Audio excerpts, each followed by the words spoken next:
Alright, what's up everyone? This video is going to be going over some of the features in iOS 4, which was released today for the iPhone and iPod Touch. Now, just as a warning or whatever, now all these features that I'm going to go over are only available on the iPhone 3GS, iPhone 4 if you're watching this after Thursday, after this coming Thursday, um, and the iPod 3G.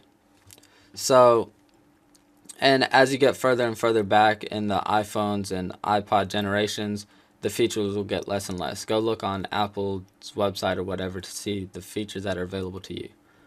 So, starting out, you can tell that the home screen is different, or the background. There's a background too, the behind the springboard.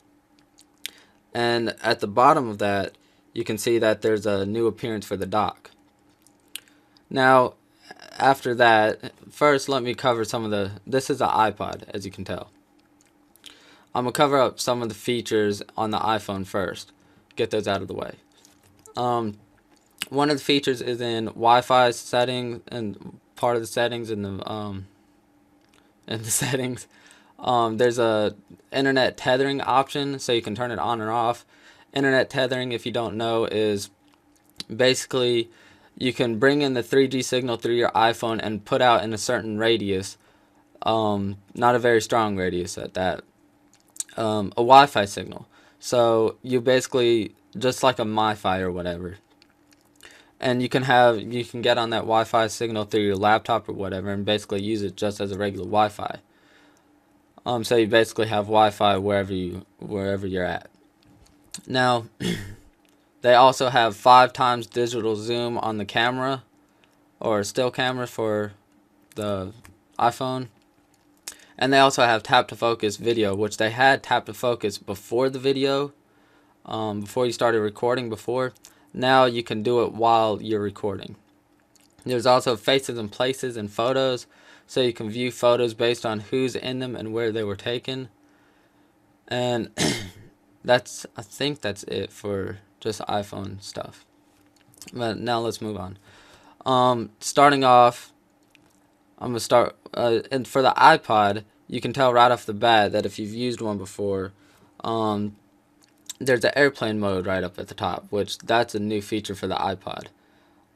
So you can turn that on, save some energy and stuff. It'll turn off some of the stuff.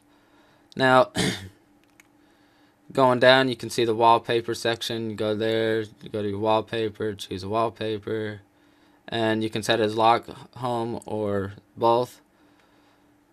So that's basically how you set your wallpaper. Now going to general, before you can set passcodes for any, you can set passcodes for any device before. Now, it was basically just a 4-digit number system. Now you can turn the simple passcode off and have letters, numbers, symbols, and all that stuff in it, so it'll make it harder to crack and to get into your device.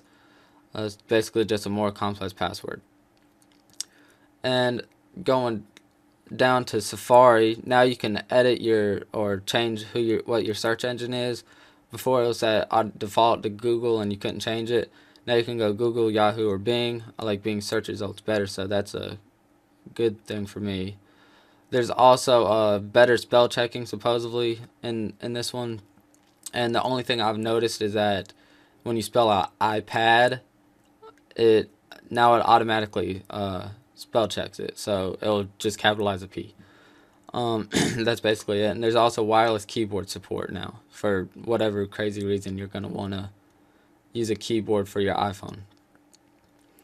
Now moving on, as you just saw right there, there's an iBooks app for the iPod and iPhone, which is basically just like the iPad one. You get Winnie the Pooh for free, and that's basically it. Now what you just saw right there is the multitasking.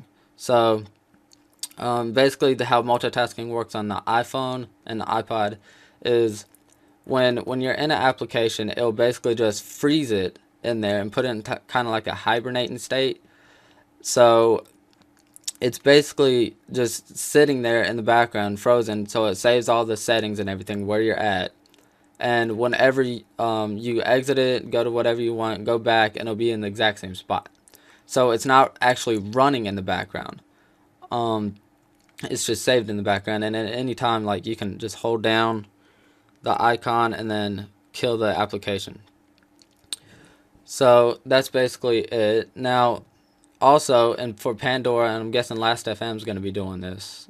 I hope so, since Last.fm is better, or I like it better. Let's see, play the music, and then you exit out. You can also, and that's from Pandora, and it's playing. Now, you go over left, you get the controls right there for Pandora. Alright, so my camera messed up for some reason and stopped recording. So basically where I was at, you can pause the stuff right there in the multitasking menu, and let's say you're trying to read something in Safari at night. You can now also disable the rotation of the screen right there, which that's a very welcome feature. Now going to music, there is a new look to the music menu, I guess you'd call it, which it looks nicer. Go to playlist, you can now create playlists right on your iPod, which that should have been there a while ago. And now just playing music, you can also have the same controls for the music right there. Moving over, you can now have folders, so you basically just drag an app onto another one and release it. It'll automatically name it, smart naming apparently. It named it Strategy since I dragged Field Runners over GD Swarm. There's two tower defense games, so they're strategy type of games. You could have up to 12 apps in one folder, and it's nice. You can also change the name if you don't like the name it gives it. And now you can also gift apps right from the App Store and App Store app on the iPhone or iPod. What you see right there, gift this app. That was already in iTunes before, but now you can do it from your iPhone. Not that big of a deal if you ask me, but so that's basically it. So that was iOS 4, and I may have missed some stuff. I may not have. I really can't tell. Oh, one thing I did miss. There's supposed to be a Game Center thing, which is basically Apple's kind of Xbox Live type of service for their iPhone or for the iOS. So that's supposed to be out. I couldn't find it on iTunes or on the App Store on my iPod. So I don't know what happened. I know some people already have it, but I don't know how they got it. But so that's basically iOS, like I said, and I'll see y'all in another video.